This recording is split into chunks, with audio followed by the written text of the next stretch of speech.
आधी रात थी। गांव के किनारे पुरानी हवेली में अचानक रोशनी जल उठी। लोग कहते थे वहां कोई नहीं रहता, पर खिड़की में हर रात एक परछाई दिखती थी। रीमा ने सच जानने की ठानी।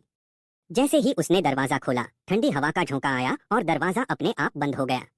अंदर सन्नाटा था, पर ऊपर से पायल की आवाज आ रही थी। रीमा सीढ़ियां चढ़ी तो शीशे में अपना चेहरा देखा, पर पीछे कोई खड़ा था। उसने मुड़कर देखा, कोई नहीं। तभी कान में फुसफुसाहट हुई, तू यहाँ क्यों आई? अगले दिन हवेली फिर खाली थी और रीमा कभी नहीं दिखी। गांव के किनारे एक पुरानी हवेली थी जिसे सब खूनी महल कहते थे। रात होते ही वहां से जंजीरों की आवाज आती।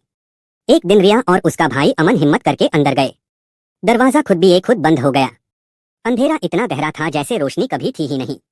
अचानक सीढ़ियों पार से एक साया दिखा, जिसके पैर जमीन को छू भी नहीं रहे थे। ठंडी हवा ने उनके कण में फुसफुसाया, वापस जाओ। रिया ने मुड़कर देखा तो अमन गायब था। पीछे से हंसी गूंज उठी। सुबह लोगों ने हवेली खुली देखी, पर रिया और अमन कभी वापस नहीं मिले।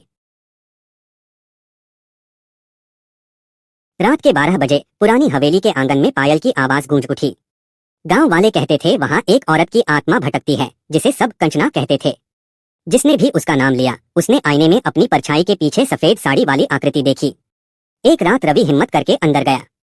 दीवारों पर खून जैसे हाथों के निशान थे। अचानक पीछे से ठंडी सांस उसके कानों को छू गई। उसने मुड़कर देखा, कंचना मुस्कुरा रही थी, लेकिन उसके पैर जमीन से ऊपर थे। अगले दिन हवेली के दरवाजे पर सिर्फ रवि की चप्पलें मिली और पायल की आवाज फिर गूंज उठी।